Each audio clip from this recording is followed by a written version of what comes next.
Taiwan को लेकर Japan और चीन के बीच तनाव बढ़ता ही जा रहा है और ये तनाव अब खत्म होने का नाम नहीं ले रहा। अब दोनों देशों के बीच दरार इतनी बढ़ गई है कि चीन तो अब इस मामले को लेकर यूएन तक पहुंच गया। हालांकि इस बीच साउथ अफ्रीका में G20 समिट के दौरान भारत के प्रधानमंत्री नरेंद्र मोदी और जापान की प्रधानमंत्री साने ताकाइची की मुलाकात हुई। वीडियो में दोनों ही नेता गर्मजोशी से मिलते दिखे। दोनों के बीच कुछ देर बातचीत भी हुई।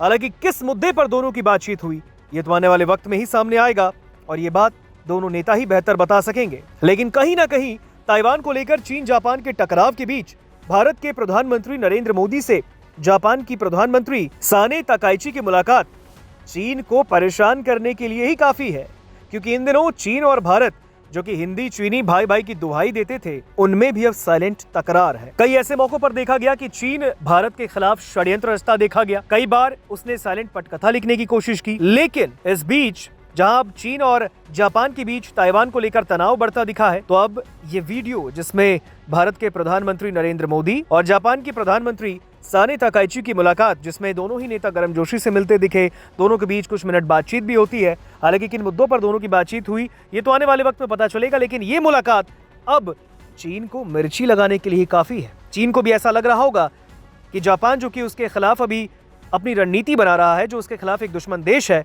वो भारत के साथ अच्छे संबंध कैसे निभा रहा है। हालांकि अब ये वीडियो चीन को परेशान करने के लिए काफी है। आपको बता दें, जापान की प्रधानमंत्री साने ताकाइची ने ताइवान को लेकर बयान दिया था। उन्होंने कहा था कि अगर चीन ताइवान पर सैन्य हमला करता है तो ये जापान के लिए अस्तित्व के लिए खतरा पैदा करने वाले हालात हो सकते हैं।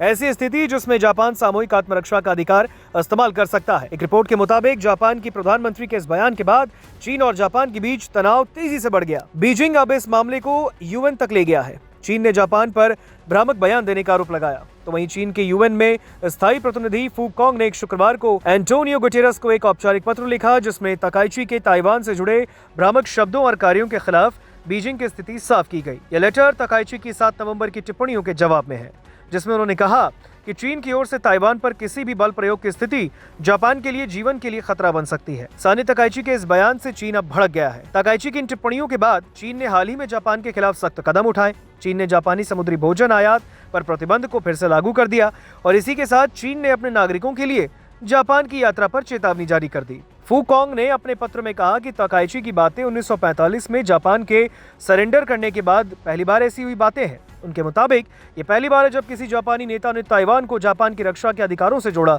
और हथियार का इस्तेमाल करने की बात की। उन्होंने इसे बहुत गलत और बहुत खतरनाक बताया है। उन्होंने कहा कि जापान ने चीन की बार बार की आपत्तियों की परवाह नहीं की और अपनी स्थिति की रक्षा जारी रखी। फू कॉन्ग ने इन टिप्पणियों को अंतर्राष्ट्रीय कानून का उल्लंघन और युद्धोत्तर व्यवस्था के लिए चुनौती बताते हुए कहा कि ये बयान 1.4 अरब से अधिक चीनी लोगों के साथ साथ उन एशियाई देशों के लिए भी अपमानजनक है जो द्वितीय विश्व युद्ध के दौरान जापानी आक्रामकता से प्रभावित हुए। रिपोर्ट के मुताबिक यह लेटर संयुक्त राष्ट्र महासभा के एक आधिकारिक दस्तावेज के रूप में जारी किया जाएगा और सभी सदस्य देशों को भी दिया जाएगा।